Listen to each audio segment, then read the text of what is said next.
So this is Ray, and you are Karina. Karina. So this is the next installment of the Tuesday session of reviewing the Harry Potter Sorcerer's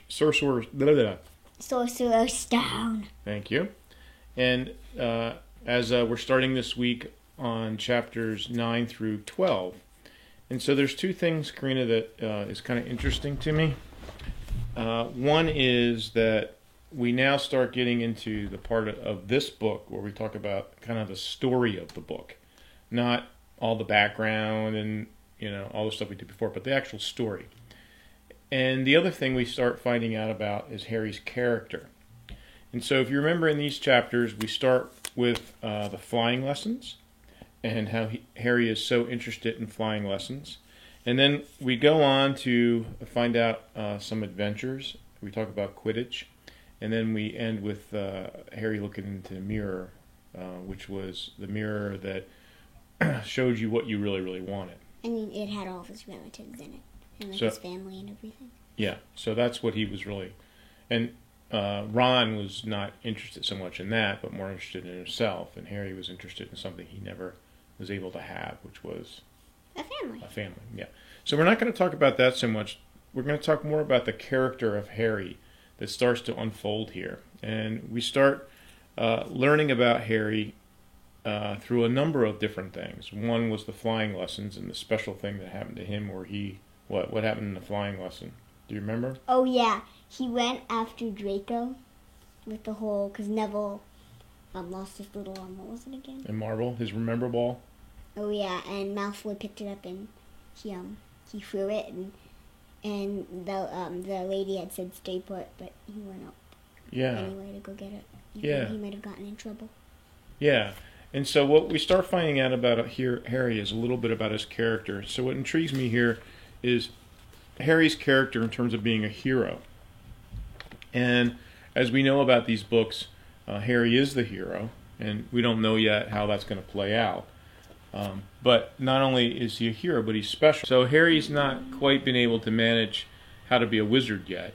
But can you think of special traits or characters about Harry you see already? His scar. His scar, which he got from He Who Shall Not Be Named. Mm-hmm. But we also see Harry in which the chapter about the midnight duel, where he's going to fight Malfoy. Malfoy challenges him to a duel, and guess what? Malfoy doesn't show up. And so Harry goes, and in this scene, or in this story here, he ends up going with Ron, Hermione, and Neville. Mm-hmm. And Harry is the one that wants to go. He takes the initiative. And he also then ends up seeing the three-headed dog.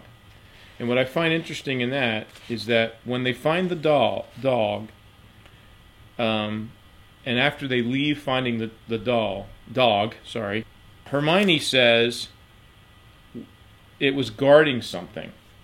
And both Harry and Ron say, I was too busy worrying about myself rather than what the dog was standing on. And she says a trap door.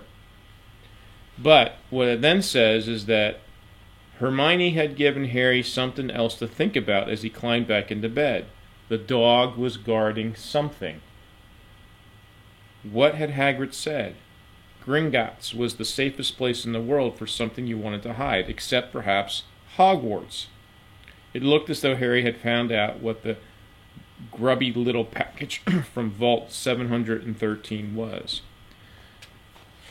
Why does Harry care about that little package? Why would he care? Maybe because he thinks it could be something bad. Maybe. Or maybe because he's just concerned about pretty much anything he gets his hands on. What I'm thinking here is Harry had some curiosity that the other two didn't have. Hermione was very observant, but Harry was like, I got to figure this out. So one of the things about heroes is they're very ambitious and always trying to help. So, can you think of anyone else who might be a hero? Cowboys! Cowboys sometimes are heroes because we think of them as heroes sometimes because they do things that other people wouldn't, and they're always trying to help.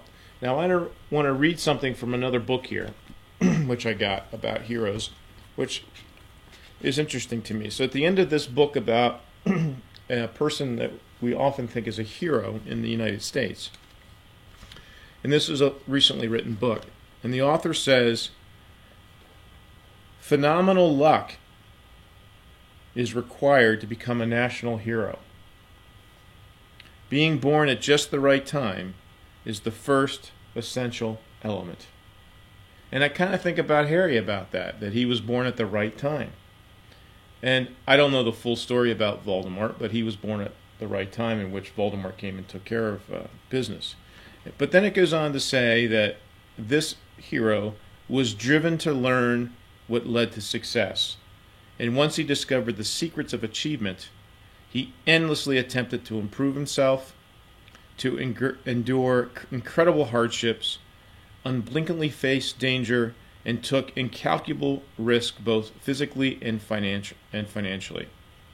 Furthermore, not only was he ever vigilant for enemies, he grew to be uncannily accomplished in dealing with them. So now Harry's only a young man of about 11. That kind of describes him. And this was about a man named, everyone should recognize, George Washington. So I think there's several traits that lead to someone being a hero. Harry already demonstrates those. And the other example is in this particular set of chapters when the troll comes into the school. Mm-hmm. He and Ron had been fighting with Hermione, and they weren't talking to him, and they're all supposed to leave. And they went to the hall at Halloween time to get their minds off things. And guess what? There's a troll. There was a troll in the girls' bathroom. Not in the bathroom yet, but who was it that thought of Hermione? They both were mad at Hermione for her being a snob. It was Harry. It wasn't Ron who said, "Oh my gosh, let's go save Hermione." It was Harry. And so that's another trait of a hero.